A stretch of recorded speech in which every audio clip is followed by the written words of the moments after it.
everyone, welcome to my channel Psychologist Priya Bhargav. Today we are going to start part 2 of Unit 4 Block 1 MPCE 032, that is MAPC second year students who have opted for organizational psychology. This video is for you guys. All the videos which are made on this chapter, you will get their link in the description section, so kindly check the description section for the remaining videos. Today we are going to complete 4 topics that are highlighted with blue color.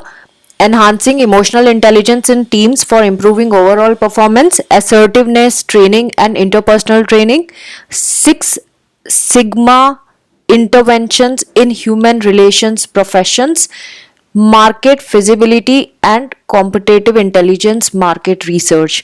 ये सारे topics, ये जो 4 topics हैं, ये हम इस video में cover करने वाले हैं. सो फर्स्ट जो टॉपिक है वो है इमोशनल इंटेलिजेंस टीम में कैसे इम्प्रूव किया जाए, कैसे हम टीम में इमोशनल इंटेलिजेंस इम्प्रूव कर दे so that overall performance improve हो. तो सबसे पहली बात तो ये आती है इमोशनल इंटेलिजेंस होता क्या है. इमोशनल इंटेलिजेंस वो एबिलिटी होती है किसी भी पर्सन की जहाँ वो अपने फीलिंग्स को मैनेज कर पाता है, दूसरों से इफेक्टिवली इंटरेक्ट कर पाता है और आसानी से बात कर पाता है. उसको कोई दिक्कत नहीं आती है, वो ज़्यादा इंक्लाइन नहीं होता इमोशनली. और अगर टीम के सक्सेस के ऊपर देखा जाए तो टीम की सक्सेस इस पे सबसे ज़्यादा डिपेंड करती है as compared to intellectual ability या job skills. So job skill तो होती है इंसान में, इंसान इंटेलिजेंट भी हो सकता है, लेकिन अगर वो इमोशनली स्टेबल नहीं है तो वो टीम को सक्सेसफुली लीड नहीं कर सकता. सो इसीलिए टीम में इमोशनल इंटेलिजेंस का बहुत मेजर रोल होता है. सो टीम जब भी एक दूसरे के बारे में अवेयर होती है, जो भी टीम मेंबर्स हैं उनके क्या इमोशंस हैं, किस तरह से वो सोचता है इंसान, सो एक अवेयरनेस रहती है हर एक मेंबर के बारे में. और जब हर एक मेंबर के बारे में हमें अवेयरनेस है तो पूरा एज अ ग्रुप वो काम कर पाते हैं, इंटरेक्ट कर पाते हैं, है ना. सो क्रिएटिव तरीके से सोच सकती है टीम, कोलैबोरेट कर सकती है और ये कोई रिजर्वेशंस नहीं होते मेंबर्स के बीच में. मेंबर्स ओपनली बात कर पाते हैं और एक म्यूचुअल ट्रस्ट डेवलप हो जाता है टीम मेंबर्स के बीच में. वो फ्रीली इंटरेक्ट करते हैं, जजमेंट का डर नहीं रहता उनमें. सो ये इमोशनल स्टेबिलिटी के निशानी होती है जहाँ पे आप ट्रस्ट करते हो और एक दूसरे को समझते हो, फ्रीली इंटरेक्ट करते हो, एडजस्ट कर पाते हो एक दूसरे से. ये सारे इमोशनली इंटेलिजेंट हैं तभी कर पाते हैं और इसी वजह से टीम फिर एफिशिएंट आउटपुट भी देगी. Now assertiveness training and interpersonal training. तो टीम में असर्टिवनेस बहुत ज़रूरी चीज़ होती है. तो सिर्फ टेक्निकल स्किल अकेली काफ़ी नहीं होती, लेकिन हम किस तरह से दूसरों के साथ बिहेव कर रहे हैं वो बहुत इंपॉर्टेंट होता है. सो जब भी हम बहुत सारी सिचुएशंस और बहुत सारे तरीके के लोगों से डील करते हैं, सिचुएशंस भी वेरी करती हैं ऑफ कोर्स. सो हमारे बिहेवियर में फ्लेक्सिबिलिटी होना बहुत ज़रूरी है. इंटरपर्सनल स्किल्स जो होती हैं वो हमें हेल्प करती है हम किस तरह से एफिशिएंटली लोगों से डील कर सकते हैं. तो जब भी हम असर्टिवली बिहेव करते हैं वर्क प्लेस में तो हमारी इंटरपर्सनल स्किल्स वहाँ पे काम आती हैं. कॉन्फ्लिक्ट्स भी अगर हो तो कॉन्फ्लिक्ट्स में आप क्या देखते हैं, जब लोगों के बीच में कॉन्फ्लिक्ट आप देखते हैं तो ईगो क्लैशेस एक कॉमन चीज़ है. लोग या तो एंगर शो कर रहे होते हैं या बहुत सारे सिचुएशंस में वो विड्रॉइंग बिहेवियर शो करते हैं या फिर सबमिसिव बिहेवियर शो करते हैं. इनमें से कुछ ना कुछ तो आप देखते हैं कभी भी कॉन्फ्लिक्ट जब होता है. ये सारे ही एबनॉर्मल रिएक्शंस हैं जो हम देखते हैं. सो फिर सही रिएक्शन क्या है, सही ट्रेनिंग हमें कौन देगा? Of course assertive training is the right way to learn कि कैसे हमें सिचुएशंस को में रिएक्ट करना है सो दैट वो जो हमारा रिएक्शन है वो हमारे लिए बेनिफिशियल हो, प्रोडक्टिव हो, कुछ हमारा नुकसान ना करे. सो एम्प्लॉयज़ को हम असर्टिव ट्रेनिंग इसी वजह से देते हैं कि किसी कॉन्फ्लिक्ट को वो आराम से हैंडल कर सके, अपने आप को फ्रीली एक्सप्रेस कर सके, प्रॉपरली एक्सप्रेस कर सके. सो अब बात आती है, आप सोच रहे होगे असर्टिव ट्रेनिंग की बात कर रही है लेकिन असर्टिवनेस होती क्या है ये नहीं बताया. तो असर्टिवनेस होता है extent of control. How you control your emotions, आप किस तरह से अपने इमोशंस को कंट्रोल करते हुए राइट वे में रिएक्ट करते हैं सिचुएशंस को और लोगों को, उसको हम असर्टिवनेस कहते हैं. सो आप जिस तरह से सोचते हैं या फील करते हैं वो इस तरह से एक्सप्रेस करें कि लोगों की ईगो हर्ट ना हो जाए, आपका सेल्फ रेस्पेक्ट हर्ट ना हो जाए, वो असर्टिवनेस होती है. तो एक असर्टिव इंडिविजुअल होगा कैसा, अगर सपोज मैं आपको बोलूं कि आप असर्टिव है तो आपके अंदर क्या क्या प्रॉपर्टीज आप में दिखेंगी, वो होंगी कि आप अपने व्यूज एंड ओपिनियंस को एक्सप्रेस कर पाओगे, दूसरों को कन्विंस कर पाओगे, और जो आपकी अप्रोच होगी वो इस तरह से होगी जहां आपका सेल्फ रेस्पेक्ट भी मेंटेन होगा और दूसरे की ईगो भी हर्ट नहीं होगी, दूसरे की बेइज्जती भी नहीं होगी. सेकंड, जब भी आप असर्टिव होगे तो आप अपने राइट के लिए स्टैंड लोगे, लेकिन आप जब स्टैंड लोगे तो आप ना तो सबमिसिव होगे और ना ही आप दूसरों को दबाओगे, आप इस तरह से एक्सप्रेस करोगे कि आपकी बात सुन ली जाएगी. थर्ड, जब भी आपके जो एक म्यूचुअलिटी और प्रिंसिपल ऑफ म्यूचुअलिटी के ऊपर वर्क करेंगे, यानी कि आप अपनी बात कहेंगे और सामने वाले को भी उतना ही मौका देंगे बात कहने का और सुनने का, वैसे ही आप भी उनकी बात सुनेंगे. सो ये थर्ड एंड फोर्थ में आ गया, और दूसरों की नीड्स के लिए आप सेंसिटिव रहेंगे. एंड लास्ट इज आप अपनी फीलिंग्स को ओपनली एक्सप्रेस कर पाएंगे. तो ये अगर प्रॉपर्टीज आप किसी में देखते हैं तो वो एक असर्टिव पर्सन होता है. Now coming to need for assertive training. Assertive training की जरूरत क्यों पड़ गई? जब भी कोई मैनेजर को हम असर्टिव ट्रेनिंग देते हैं तो वो अप्रोप्रिएटली अपने सबऑर्डिनेट्स के साथ डील कर पाता है, वो एक बैलेंस बना पाता है people orientation and task orientation के बीच में. असर्टिव ट्रेनिंग जो है वो किसी के सेल्फ एस्टीम और कॉन्फिडेंस को बिल्डअप करने का काम करती है, हेल्प करती है कि वो निगेटिव फीडबैक को अच्छे से ले. सपोज अगर मैनेजर ने निगेटिव फीडबैक दिया है और फीलिंग्स एंड कंसर्न के साथ एम्प्लॉय को बताया है, तो एम्प्लॉय का जो बिहेवियर होगा वो एम्प्लॉय आराम से उस बिहेवियर पे वर्क करेगा instead of feeling hurt and humiliated. तो इसीलिए असर्टिव ट्रेनिंग में मैनेजर ये चीजें सीख पाएगा. अगेन, जब भी आप असर्टिवनेस के साथ किसी से बात करेंगे तो आप किसी के साथ जजमेंटल नहीं होंगे. आप किसी के बिहेवियर, जो भी किसी के, सपोज किसी ने कोई ऐसा बिहेव कर दिया जो आपको पसंद नहीं आया, सो आप उसके बिहेवियर के बारे में उसको एक्सप्लेन कर सकते हैं कि this is your behaviour and this is upsetting. लेकिन आप उस पर्सन को नहीं बोलेंगे कि तुम अपसेटिंग हो, क्योंकि वो पर्सन का एक बिहेवियर है जो इम्पैक्ट कर रहा है, वो पूरा पर्सन इम्पैक्ट नहीं कर रहा, राइट. सो जब आप इन्फेरेंस ड्रॉ करते हो, किसी पर्सन के ऊपर उंगली उठाते हो, तो ऑब्वियसली वो हर्ट फील करेगा. तो हमेशा जब भी आपको कोई बात एक्सप्रेस करनी है, किसी के बिहेवियर के बारे में कुछ बोलना है, तो आपको इस तरह से बोलना है कि आपने ऐसा महसूस किया उनके बिहेवियर की वजह से. आपको ये नहीं बोलना कि तुम्हारा बिहेवियर, तो यानी आप पॉइंट आउट नहीं कर सकते, आप विक्टिमाइज नहीं कर सकते हो खुद को.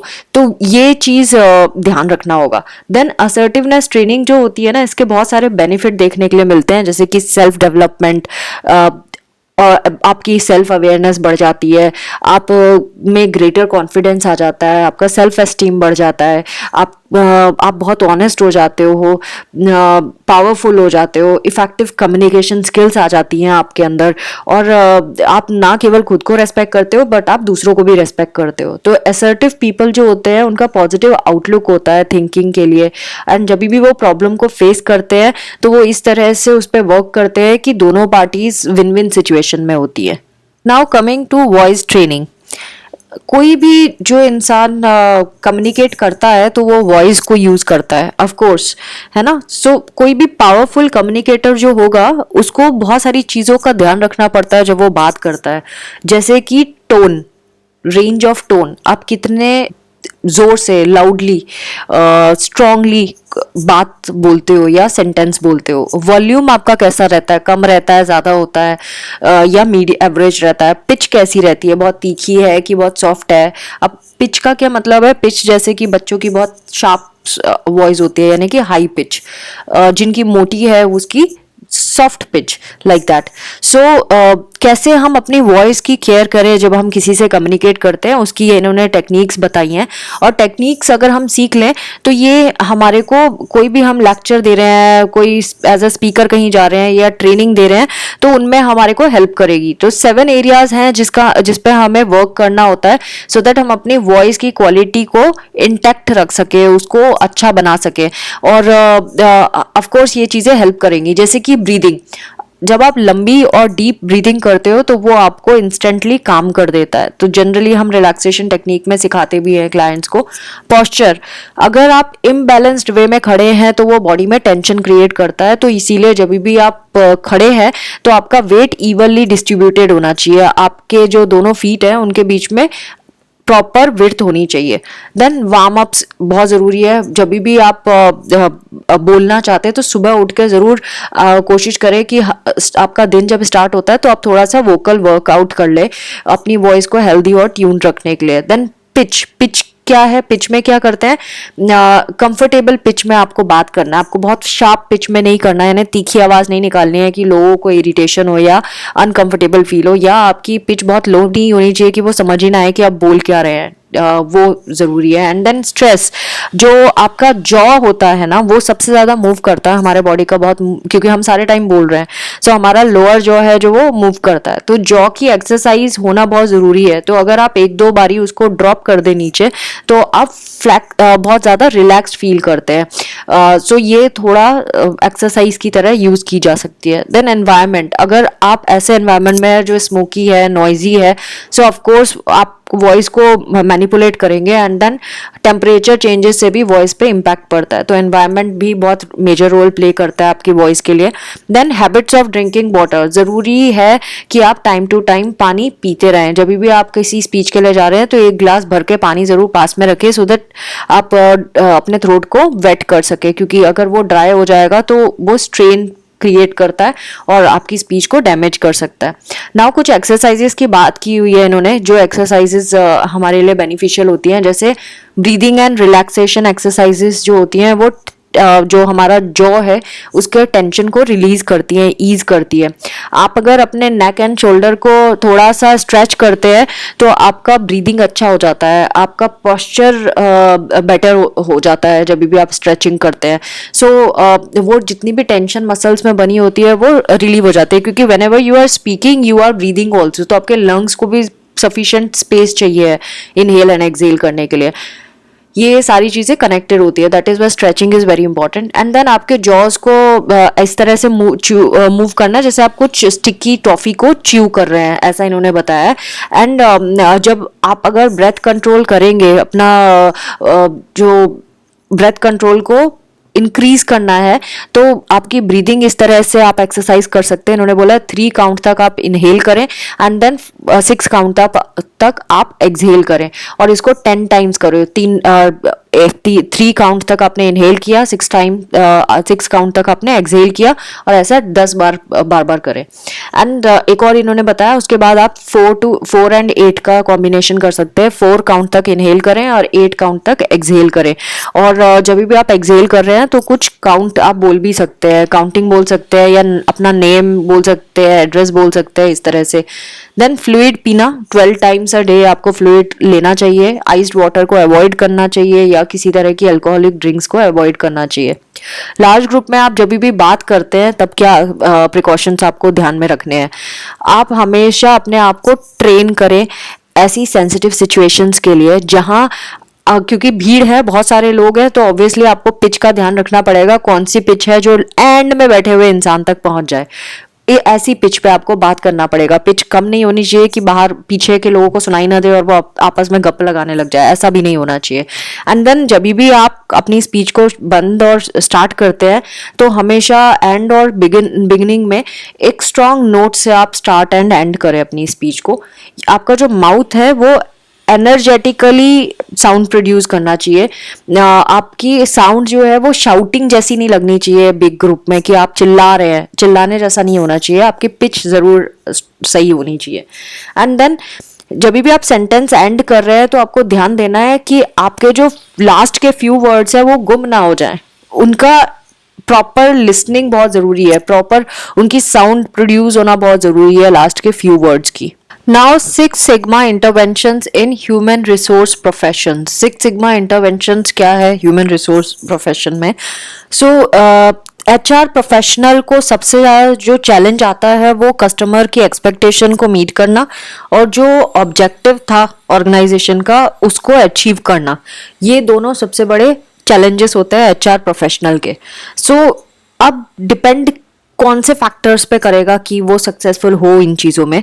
सो सबसे पहली चीज़ ये समझना कि कस्टमर की एक्सपेक्टेशंस क्या है।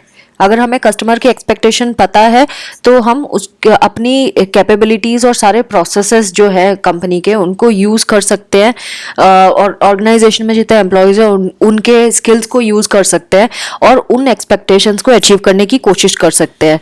सो जब हम कंपनी के एम्प्लॉयज़ को सही से यूटिलाइज कर ले, जितनी टेक्नोलॉजीज हमारे पास है, जिस तरह की फंक्शनिंग वहाँ चल रही है, उन सबको यूज़ करें और हाई क्वालिटी सर्विसेज प्रोवाइड करें कम कॉस्ट में, टाइम पर और कस्टमर सेटिस्फेक्शन के लेवल पर, तो हम कह सकते हैं कि हमने बेस्ट किया है, हमने वो एक्सपेक्टेशंस कंप्लीट कर लिया है जो कस्टमर की थी। सिक्स सिग्मा एक टर्म यूज हुआ है जो हम क्वालिटी के लिए यूज करते हैं, कैसी हमने सर्विसेज दी है। तो ये वो प्रोसेस है जो डिफेक्ट्स को कम करता है गुड्स के अंदर।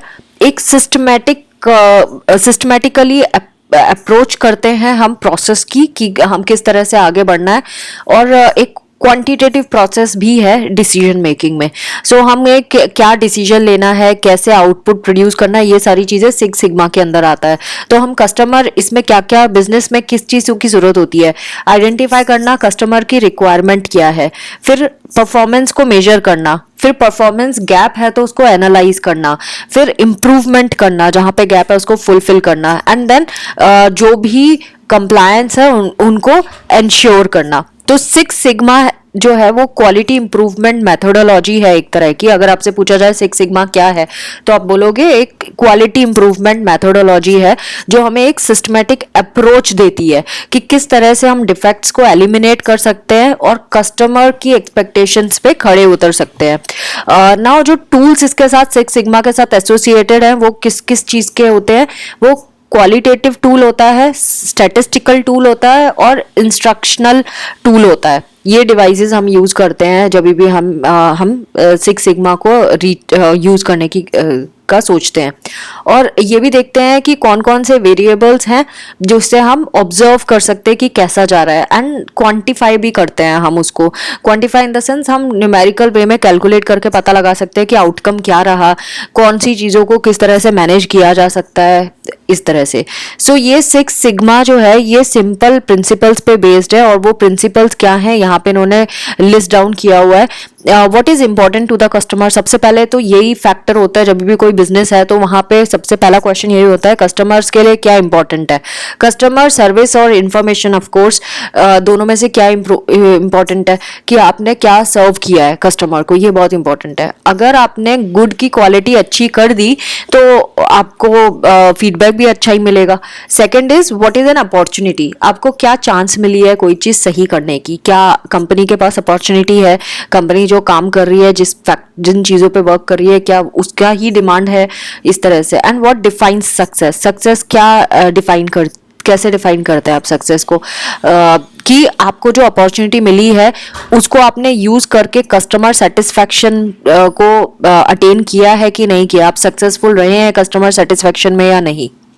Now coming to every human activity contains variations. अब इसका क्या मतलब है, इसका मतलब है कि हमें जब भी कस्टमर सेटिस्फैक्शन चाहिए होता है और ऑर्गेनाइजेशन किसी प्रोसेस के थ्रू गुजरती है और उस प्रोसेस से कुछ आउटपुट प्रोड्यूस करती है जो कस्टमर तक जाता है, और कस्टमर फिर वो जो प्रोडक्ट उसको मिलता है उससे कितना सेटिस्फाइड है डिससेटिस्फाइड है उसको बताती है ना। सो ये पूरा एक प्रोसेस होता है, लेकिन हम मैथमेटिकली भी इसे कैलकुलेट कर सकते हैं कि हम कितना अच्छा परफॉर्म कर सकते हैं, यानी एज अ ऑर्गेनाइजेशन हम कितना अच्छा परफॉर्म कर सकते हैं। तो सिग्मा एक ऐसा सिंबल है जो हम स्टैंडर्ड डेविएशन में यूज करते हैं। अगर आपको याद होगा फर्स्ट ईयर में हमने स्टैंडर्ड डेविएशन टर्म यूज किया था और उसमें सिग्मा का सिंबल भी यूज किया हुआ था, जो समझ लो लेटा के क्यू लिख दिया जाए, वैसा दिखता था। एंड ये बेसिकली वेरिएशन चेक करता है। अब किस चीज़ का वेरिएशन चेक करता है? ये चेक करता है बेसिकली कि कितना डेविएशन है जो प्रोसेस का परफॉर्मेंस है उसमें और कस्टमर के सेटिस्फेक्शन लिमिट के बीच में। हमने कस्टमर सेटिस्फेक्शन लिमिट कैलकुलेट कर लिया, हमने प्रोसेस की परफॉर्मेंस कैलकुलेट कर ली। अब इन दोनों में जो भी डेविएशन आया है उसको हम चेक करते हैं। तो ये 6 सिग्मा क्यों है? क्योंकि हम 6 स्टैंडर्ड डेविएशंस चेक करते हैं। तो 6 सिग्मा परफॉर्मेंसेस अचीव की जा सकती है प्रोसेस में। और इसमें जो भी प्रोसेस है वो जो डिफेक्ट जनरेट कर सकता है, मतलब defect in the sense customer dissatisfy हो, उसकी प्रोबेबिलिटी कितनी रह जाती है? सिर्फ 4 पर 1 मिलियन अपॉर्चुनिटीज। 1 मिलियन अपॉर्चुनिटीज में सिर्फ 4 टाइम्स इतना डिफेक्ट ही रह जाता है फिर। सो ये जो आइडिया है नंबर ऑफ स्टैंडर्ड डेरिवेशंस को या डेविएशंस को मेजर करने का, वो mean performance of the process और कस्टमर्स एक्सपेक्टेशन इन दोनों के बीच में लाई करता है, और इसको हम जेड स्कोर के नाम से जानते हैं। तो हाई जेड स्कोर की अगर वैल्यू आती है तो इसका मतलब है कि कस्टमर डिसअपॉइंटमेंट की प्रोबेबिलिटी बहुत कम है। सो जेड स्कोर हमें ये पता लगाने में हेल्प करता है कि हम कंपेयर करें कि जितने भी प्रोसेसेस है उनमें वो अलग अलग प्रोसेसेस आप यूज करते हो कोई प्रोडक्ट बनाने के लिए, और वो डिसिमिलर प्रोसेसेस हैं, उनको हम कंपेयर करते हैं, कंपेरेटिव एनालिसिस करते हैं उनका।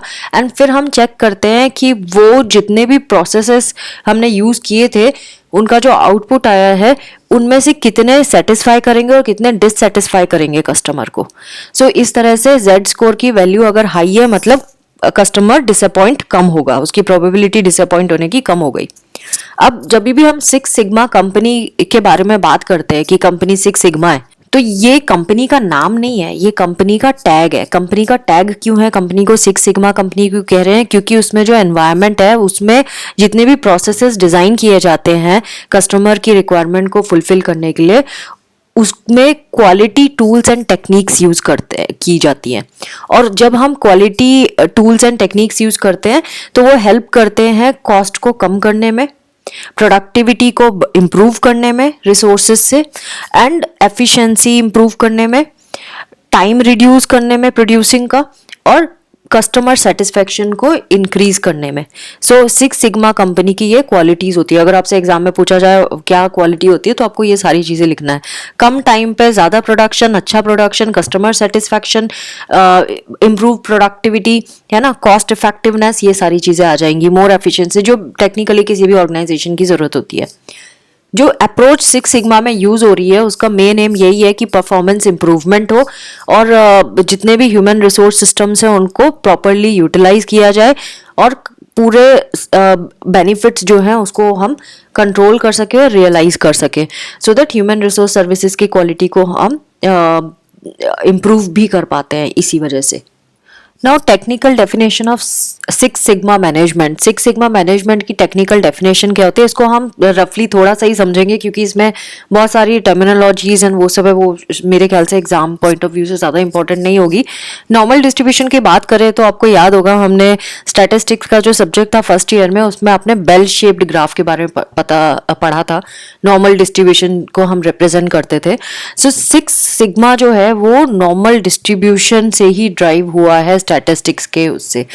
जब भी हम किसी प्रोसेस को मेजर करते हैं और मेजर करने कैसे मेजर करते हैं, जो भी उस प्रोसेस से आउटपुट आया है उससे जो सर्विसेज मिली है या प्रोडक्ट्स मिले हैं वो कितनी साइज के थे, क्या शेप थे, क्या लुक था, क्या फील था, जो भी मेजरेबल कैरेक्टरिस्टिक्स है उसके बेसिस पे हम उसके आउटपुट को मेजर करते हैं। तो टिपिकल जो वैल्यू आउटपुट की होती है प्रोसेस की वो स्टैटिस्टिक्स में हम मीन या एवरेज से बताते हैं कि मीन प्रोडक्शन इतना हुआ एक कंपनी का एक पर्टिकुलर टाइम पीरियड में, ऐसे ही हम मीन निकाल के करते हैं, राइट। और जो उसमें वेरिएबिलिटी है उसको हम स्टैंडर्ड डेविएशन से कैलकुलेट करते हैं। तो जब भी हम स्टैंडर्ड डेविएशन को प्लस माइनस करते हैं तो हमें अलग अलग परसेंटेजेस मिलती हैं। और इसमें यहाँ पे ये जो मैथमेटिकल डाटा दिया है मैं ओवरव्यू बता देती हूँ। इसमें क्या बताया इन्होंने कि स्टैंडर्ड डेविएशन का डबल करके प्लस या माइनस करोगे तो हमें इतना % डाटा पॉइंट्स मिल जाते हैं, मतलब इतना। जो डिफेक्ट्स होंगे वो इतना होंगे पर मिलियन, इस तरह से। एंड अगर 3 टाइम्स करते तो कितना मिलेगा, 4 टाइम्स करते तो कितना मिलेगा, इस तरह से इन्होंने बताया है। सो सिक्स सिग्मा मैनेजमेंट जो है वो प्रमोट करता है कि जब भी जो आउटपुट है वो नॉर्मल डिस्ट्रीब्यूशन पे ही लाई करे। एंड अगर उसमें जो स्पेसिफिकेशन लिमिट्स दी होती है, स्पेसिफिकेशन लिमिट्स मतलब कि आउटपुट जो है यहाँ से यहाँ तक होना चाहिए, इस रेंज से उस रेंज तक होना चाहिए, और उसमें कुछ टॉलरेंस भी अलाउड होता है। टॉलरेंस इन द सेंस कुछ गड़बड़ हुए, डिफेक्ट्स, सपोज 100 प्रोडक्ट बनाने हैं, उसमें से हो सकता है 10 प्रोडक्ट खराब निकले, तो ये स्पेसिफिक टॉलरेंस हो गई वैल्यू। तो टॉलरेंस वैल्यू का हाफ तक ही गड़बड़ आएगा अगर हम सिक्स सिग्मा मैनेजमेंट को फॉलो करते हैं। कि आउटपुट निकला, आउटपुट का हम 100 आउटपुट निकले, उसमें से अगर 10 की टॉलरेंस वैल्यू है कि 10 गड़बड़ हो सकते हैं 100 में से, सो ये हाफ से भी हाफ तक ही गड़बड़ निकालेगा, मतलब कि 5 ही गलत आएंगे, उससे ज्यादा गलत नहीं आ सकते। ये यूटिलिटी है सिक्स सिग्मा मैनेजमेंट की। सो ये जो प्रोसेसेस हैं वो इस तरह से डिजाइन किए जाते हैं कि ये अपना बेस्ट दें, लेकिन जैसे जैसे टाइम निकलता जाता है चीजों में वेरिएशन आता है। वेरिएशन कैसे आ जाएगा, सपोज कंडीशंस चेंज हो गई, प्रोसेस को मॉनिटर करने का तरीका चेंज हो गया, इनपुट्स भी चेंज हो गए, तो बहुत सारी चीज़ें जब चेंज होती है कंपनी में तो ऑब्वियसली वेरिएशन आ ही जाता है टाइम के साथ। सो इस वजह से भी अगर वेरिएशन आया तो इसमें कोई डिफेक्ट नहीं आएगा आउटपुट में, वो फिर भी सही से आउटपुट देगा। सो इसमें इन्होंने बताया है कि अगर कोई प्रोसेस ओरिजिनली डिज़ाइन है डबल गुड क्वालिटी का प्रोडक्ट बनाने के लिए, जो कस्टमर की डिमांड है उससे, उसका प्रोडक्ट तो अच्छा बना है लेकिन उसका डबल अच्छा बना दिया कंपनी ने, तभी भी अगर कुछ शिफ्ट आया तो भी कस्टमर की डिमांड फुलफिल होगी। मतलब इतना हाई लेवल का सिक्स सिग्मा मैनेजमेंट होता है जिसमें हम गलत बुरी कंडीशंस में भी बहुत अच्छा आउटपुट देंगे। Now coming to last topic of today's video, market feasibility and competitive intelligence market research. So market की फिजिबिलिटी कितनी है, मार्केट में आपका प्रोडक्ट काम करेगा कि नहीं करेगा, मार्केट में जो आपने प्रोडक्ट लॉन्च किया है वो कितना फंक्शनल है, and then competitive intelligence market research, यानी कि जो मार्केट में बाकी कंपनीज है और सेम प्रोडक्ट बेच रही हैं उसका कंपटीशन आपके साथ है, तो ऑफ कोर्स आप ये देखना पड़ेगा कि आप कितना अच्छा कंपटीशन बन सकते हैं मार्केट में। सो इस सब के बारे में हम समझने वाले हैं। सो जब भी हम कंडक्ट करते हैं मार्केट फिजिबिलिटी या कॉम्पिटिटिव इंटेलिजेंस मार्केटिंग रिसर्च, सो ये हमें हेल्प करता है रियलिटी चेक में।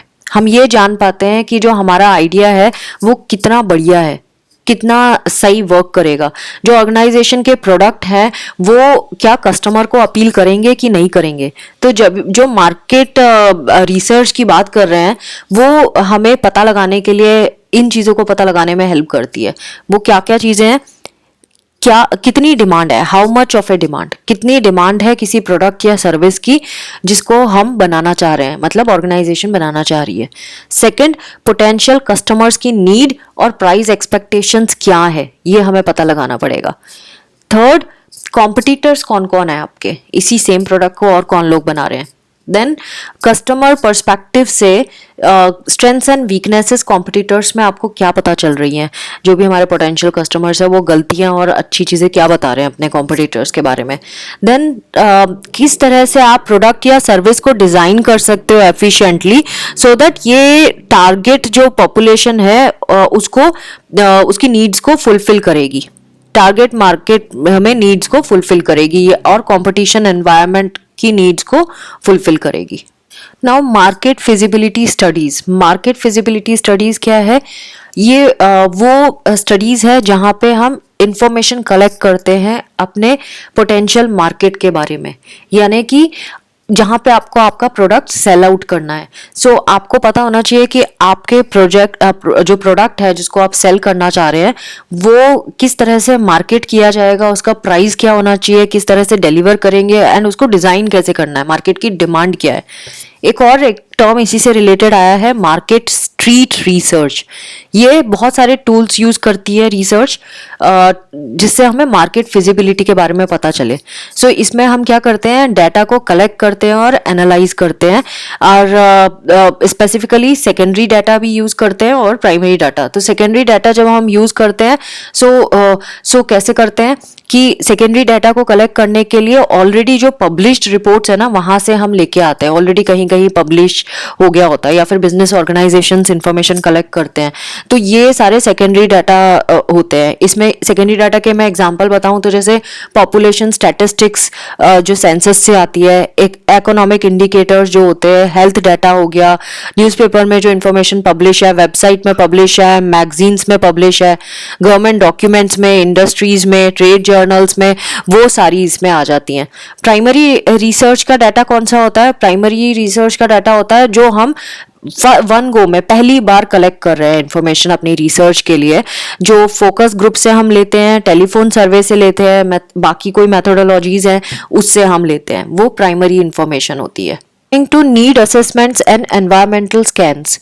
नीड असेसमेंट का क्या मतलब है? नाम से पता चल रहा है, यानी किसी क्लाइंट पॉपुलेशन या किसी जोग्राफिकल रीजन को जब हम स्टडी करते हैं, ये पता लगाने के लिए कि वहाँ के जो लोग हैं उनकी ऐसी कौन सी नीड्स है जो अभी तक फुलफिल नहीं हुई है, या ऐसे कौन से बैरियर है जिसकी वजह से उनको सर्विसेज नहीं मिल पा रही हैं, और क्या चेंजेस किए जा सकते हैं जिस वजह जो करके उनको वो सर्विसेज मिलना शुरू हो जाए, न्यू सर्विसेज डेवलप की जा सके। वो हो गई नीड असेसमेंट, कि हमने पहले उनकी रिक्वायरमेंट पता की और उसको फुलफिल करने के लिए फैक्टर्स ढूंढने शुरू कर दिए कि कैसे न्यू सर्विसेज डेवलप की जाए। दूसरा हमने यहाँ पे हेडिंग में पढ़ा था एनवायरमेंटल स्कैन्स। एनवायरमेंटल स्कैन्स में क्या मतलब होता है? एनवायरमेंटल स्कैन का मतलब होता है हम एक ब्रॉड सर्वे करते हैं नीड्स के ऊपर, कम्युनिटी कैरेक्टरिस्टिक्स के ऊपर। मतलब जब आपको कोई प्रोडक्ट देना है तो आपको पता होना चाहिए कि कम्युनिटी के लाइक्स और डिसलाइक्स क्या है, उसके कैरेक्टरिस्टिक्स क्या है, तभी आप कम्युनिटी के लिए कुछ अच्छा बना सकते हो। उसकी नीड क्या है, तभी आप कुछ बना सकते हो। तो एक ब्रॉड सर्वे होता है इन फैक्टर्स को लेकर। मार्केट स्ट्रीट रिसर्च जो है उसमें इसका बहुत एक्सपीरियंस भी है और एक्सपर्टीज भी है कि किस तरह से कम्युनिटी के ऊपर असेसमेंट किया जा सकता है और इंडस्ट्री के लिए क्लाइंट्स जुटाए जा सकते हैं। नाउ कॉम्पिटिटिव इंटेलिजेंस एनालिसिस एक और टर्म आया है, ये 3 मार्कर में आ सकता है। इसका क्या मतलब है? इसका मतलब ये है कि हम जब अपने कॉम्पिटिटर्स के ऊपर स्टडी करते हैं, ये वो प्रोसेस है जहाँ पे ऑर्गेनाइजेशन या कंपनी पहले तो ये पता लगाती है कि उसकी खुद की एनालिसिस करती है, असेसमेंट करती है, और ये पता लगाते हैं कि खुद की कैपेबिलिटीज क्या है, खुद की पोटेंशियल कितनी है, एंड देन अपने कॉम्पिटिटर्स की करंट पोटेंशियल एंड आगे क्या बिहेवियर रहा है वो पता लगाते हैं। मतलब खुद का पता लगाते हैं एंड अपने कॉम्पिटिटर्स का भी पता लगाते हैं, सो दैट उससे कॉम्पिटिटिव एडवांटेज गेन कर सके ऑर्गेनाइजेशन। फिर मार्केट स्ट्रीट रिसर्च जो है वो क्लाइंट के साथ वर्क करता है और ये इंश्योर करता है कि ऑर्गेनाइजेशन जो है वो एक्यूरेट और करंट इंफॉर्मेशन जो है कॉम्पिटिटर के बारे में वो पता करे, एंड देन उस इंफॉर्मेशन को अपने एडवांटेज के लिए यूज करें। मतलब बेसिकली एक तरह से जासूसी समझ लो या स्टडी समझ लो। क्लाइंट्स के साथ बैठ के कर रहे हो तो मतलब ये जासूसी तो नहीं हुई, लेकिन अगर उनके डाटा को चोरी कर रहे हो तो ये जासूसी में आ जाता है।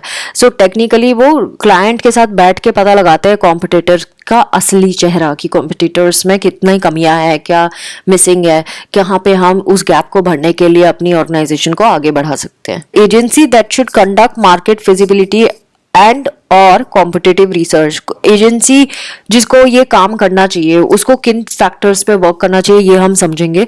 तो कोई भी ऑर्गेनाइजेशन या कोई बिजनेस जिसने बहुत सारा इन्वेस्टमेंट किया हुआ है, बहुत सारा पैसा लगाया किसी प्रोजेक्ट में, या वो रिस्क में है कि अगर ये प्रोडक्ट नहीं चला तो बर्बाद हो जाएगी कंपनी, अगर ऐसी वाली सिचुएशन है, या न्यू प्रोडक्ट को वो लॉन्च करना ही चाहती है नो मैटर व्हाट, तो उसको ये मार्केट फिजिबिलिटी चेक करनी होगी, नीड असेसमेंट पता करना होगा और कॉम्पिटिटिव इंटेलिजेंस मार्केटिंग रिसर्च भी करनी पड़ेगी। सो ये जो मार्केट स्ट्रीट रिसर्च जो है ये इस पे वर्क करती है, और ये सारी चीज़ें कलेक्ट करने के बाद जो नीचे लिस्ट डाउन है वो मैं एक बार समझाऊंगी। इनको कलेक्ट करने के बाद एनालाइज करके इन्फॉर्मेशन देती है ऑर्गेनाइजेशन को कि क्या इन है और क्या आउट है, कैसे कंपनी आगे बढ़ेगी। सबसे पहले हमें ये पता लगाना पड़ेगा कि अनमेट नीड्स कौन सी है, मतलब जिस पॉपुलेशन के लिए आप वर्क कर रहे हैं, जहां के लिए आप ये प्रोडक्ट बनाना चाहते हैं, उनकी ऐसी कौन सी नीड्स है जो अब तक पूरी नहीं हुई, और न्यू प्रोडक्ट क्या उनकी उन नीड्स को पूरी करने के लिए बेटर है। सेकंड, न्यू प्रोडक्ट सर्विस या आइडिया का डिमांड कितना है उस पर्टिकुलर पॉपुलेशन या उस पर्टिकुलर एरिया में। थर्ड, कैरेक्टरिस्टिक क्या है आपके कस्टमर्स की, मतलब वो कौन से डेमोग्राफिक एरियाज में लाइक करते हैं, उनका बाइंग बिहेवियर क्या है, कितने रेट में खरीदते हैं, कितनी क्वांटिटी में खरीदते हैं, कितनी फ्रीक्वेंटली खरीदते हैं, ये सारी चीज़ें हमें पता होना चाहिए।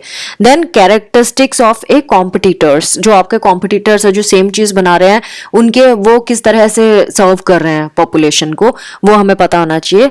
उसके बाद हमें ये पता होना चाहिए कि जब आपने अपना प्रोडक्ट रिलीज कर दिया तो आपका कॉम्पिटिटर उसके लिए कैसा बिहेव करेगा। ऐसा तो नहीं कॉम्पिटिटर पीछे से अपना प्रोडक्ट फिर से नया रिलीज कर देगा, या ऐसा तो नहीं कि आपका प्रोग्राम खराब करने की कोशिश, क्या करेगा आपका कॉम्पिटिटर, वो आपको पता होना चाहिए। सेकेंड, अगर न्यू प्रोडक्ट जो है उसको डिजाइन कैसे करना है आपको, सो दैट कस्टमर की नीड्स को बहुत अच्छे से आप फुलफिल कर सके, सो दैट वो दूसरा कोई नए प्रोडक्ट के बारे में सोचे ही ना। देन बेस्ट मार्केट कैसे करना है, बेस्ट तरीके से मार्केट कैसे करना है, आपको कैसे एडवर्टाइज करना है, कैसे लोगों तक पहुंचाना है कि आपका प्रोडक्ट एग्जिस्ट करता है। एंड लास्ट, कौन से बैरियर्स हैं जो आपके प्रोडक्ट को लॉन्च नहीं होने दे रहा, वो आपको पता करना पड़ेगा। तो मार्केट फिजिबिलिटी स्टडीज और कॉम्पिटिटिव इंटेलिजेंस एनालिसिस जो है ये दोनों ही हमें इनवैल्यूएबल इंफॉर्मेशन देते हैं न्यू प्रोडक्ट के बारे में, उसके सक्सेस के बारे में कि कितना सक्सेसफुल होगा। वो हमें बहुत सारी इंफॉर्मेशन और भी प्रोवाइड कर देते हैं ये दोनों स्टडीज, क्या क्या प्रोडक्ट सर्विसेज की किस तरह से चेंजेस हो रहे हैं, उनकी नीड्स कैसे चेंज हो रही है, न्यू आइडियाज के बारे में बता देंगे, न्यू ज्योग्राफिक मार्केट के बारे में बता देंगे, बिजनेस को कैसे एक्सपेंड करना है, सर्विस क्या क्या ऑफर की जा सकती है। मार्केट शीट रिसर्च जो है ये हमें accurate, timely, in depth information दे देगा कि कैसे possible decision, best possible decision लिया जाए कंपनी के लिए, कौन कौन से कैरेक्टरिस्टिक्स हैं जो कस्टमर बेस और कॉम्पिटिटर्स को के लिए के अगेंस्ट हम यूज कर सकते हैं, कस्टमर बेस के लिए यूज कर सकते हैं, कॉम्पिटिटर्स से को फेस करने के लिए यूज कर सकते हैं। तो friends, this was all about today's video. This was part 2 of unit 4 block 1 MPCE 032। इस यूनिट का थर्ड पार्ट भी आएगा क्योंकि ये यूनिट बहुत बड़ी है और इसको समझना भी जरूरी था। आई होप आपको ये वीडियो बेनिफिशियल लगेगा। अगर ऐसा है तो प्लीज सब्सक्राइब करें मेरे चैनल को, and please please please share करें स्टूडेंट्स के साथ, सो दैट ज्यादा से ज्यादा स्टूडेंट्स को बेनिफिट हो इसका। And thanks for watching. Do not forget to like and comment. Take care of yourself. Bye bye.